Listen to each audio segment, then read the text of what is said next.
Thank you for waiting. Would you please state your name and occupation, then state your question? I'm Sakina D'Souza, and I'm a Catholic. I believe Brother Yusuf was a Catholic before. I would like to ask him the simple question. He was brought up like a Catholic, but what made him change? Doesn't he believe that the Messiah is true, or did he ever feel that the religion, Catholic religion, has not brought up any Messiah and the Bible is false? I would like to just know what that means, because he said he was a Catholic before and now he has become a Muslim. What made you change? What was that storyline before? Doesn't he believe that there is a Messiah, or the Messiah had come, saved us, died on the cross? Thank you very much for a good question. I hate to disappoint you, but I wasn't a Catholic. But I was with a Catholic priest the night that he accepted Islam. And I asked him these questions you asked me. Because after all, I was still a Christian, a preacher in Christianity, and I wanted to know why my best friend, a Catholic priest, had converted. That's a pretty weird thing. A Catholic priest is not like a regular preacher in the Protestant religion. A Catholic priest has given up everything. He's given up his life to be a Catholic priest. When he enters into this realm, he's basically given away everything. He can't have a wife, he can't have children, obviously no grandchildren. He has no home, he just lives in a rectory or wherever they give him a place to stay. And he's sent wherever they tell him to go, do whatever he's told to do, and that's it. And he cannot disobey the Pope, otherwise they can kick him out of the religion, and if they do, he's excommunicated and he goes to hell forever. So how would a person like this want to become one of those Muslim terrorists? That's what I wanted to know. He explained in a very few beautiful words something that I came to learn for myself. He said that he was sincerely in the Catholic religion because he believed in God, that he had studied, his degree was in theology, and a part of the teaching that they as priests have is to study Islam. Every priest is forced to study Islam. Now you may not know that, but you can ask your priest and he'll confirm it. And when you study Islam, even when Islam is taught to you by somebody who hates Islam, as long as they don't corrupt it too far, you can still see the truth in Islam. A classical example happened to me just recently when I was in Saudi Arabia. A friend of mine, very old copy of one of the first Qurans ever translated to English by George Sale. George Sale hated Islam, he hated the Muslims, but when he translated the Quran to English, he was true to the text of the words. Although maybe not getting all the meaning, he certainly was true to the text of the words. I was shocked when I read it. Have you seen it? You know what I'm talking about? Amazing. And listen to this. George Bernard Shaw, for instance, is one of many, a long list of people who read this and realized the truth of Islam.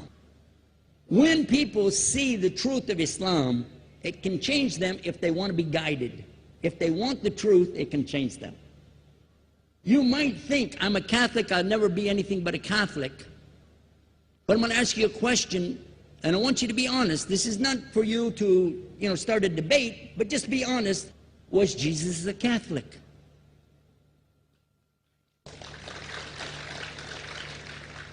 And it's not open to debate, so there's no point in opening that up, because you know and I know he wasn't. The Catholic Church was in business about 300 years before Jesus was born. It's on their website. Don't go like this. It's on their website. That's where I took it from. The Catholic Church was really started in Rome by Alexander the Great. Do you know what the word Catholic means? It means universal. It was the universal church for the Roman Empire. If you didn't join it, you could not be a Roman citizen.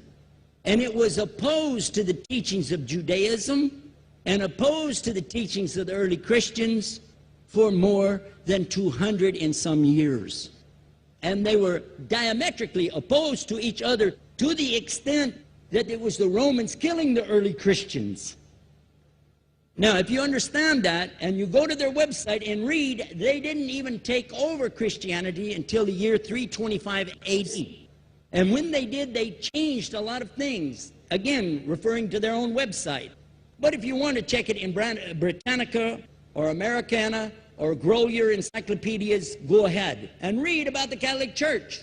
When, in August of 325 AD, at the Nicaea Council, they took over, first thing they said was, let's change the date of the birth of Jesus to be the same date as that of Mithras, which was the god, one of the gods worshipped there, and also the sun god's birthday was the same day, December the 25th, believing it to be the shortest day of the year. And Constantine was a sun worshiper of Sol Invictus. Go to the website, read it for yourself. There are a lot of points, but not the least of which, even today, if you go in any Catholic church, and I have, you'll see so many portraits and statues and idols and images throughout the whole place, that for the one who's never experienced that, for a Muslim who knows about these images, he'll be like, whoa, a'udhu billah. Whoa, what's this? The first time I walked in a Catholic church, I was about 10 years old. I was shocked. I was shocked at the idols and statues everywhere, because in the Protestant religion, we were brought up to believe that the second commandment was just as important as the first commandment. The first commandment in the Bible, in Exodus, is the same as the first commandment in the book of Deuteronomy. It says, I'm the Lord your God that brought you out of the land of Egypt in the house of bondage. You know no other God beside me. Beside me there's no other gods. Thou shalt not have any other gods beside me. How many in this room agree with that commandment? Raise your hand. You notice the Muslims are raising their hand, because it means Ashhadu an la ilaha illallah. That's the first commandment for us as well. The second commandment you have clearly says, thou shalt not make any idol, any graven image of anything that creeps upon the earth, swims in the sea beneath, or flies in the air above. And I was sitting in a church one time, sitting there in the morning service, watching, the preacher talk, and they go on and on and on, and sometimes you lose your train of thought. I was looking. Whoa! On the front of the podium, there was a fish. A fish. For the symbol, make you fishers of men. They had a fish. I said, whoa. Then I looked up above his head at the big stained glass window, and it had a dove, and he had the olive branch in his mouth. The dove is flying, the bird, I said, whoa. And then I look over here, and there's a cross with a man hanging on it. And I said, wow, they didn't miss a single one. They got them all. Something walking on the earth, something swimming in the sea beneath, something flying in the air above. So look at these two things. Clearly, the first two of the 10 commandments, bang, bang, boom. Because if you said God is more than one, where did you get it from? When Jesus is talking to his own companions, and they ask him, what's the greatest commandment? Mark 12:29. Clear. The greatest commandment is to know, O Israel, the Lord your God is one God. And you have to love him with all your heart, and all your mind, and all your strength. And this is no different from what Prophet Muhammad ﷺ was saying, the same thing to his people. Same thing I mentioned in the lecture. This is certainly for us the same. So what you see is Muslims practicing the commandments, and you see people claiming the commandments but practicing something else.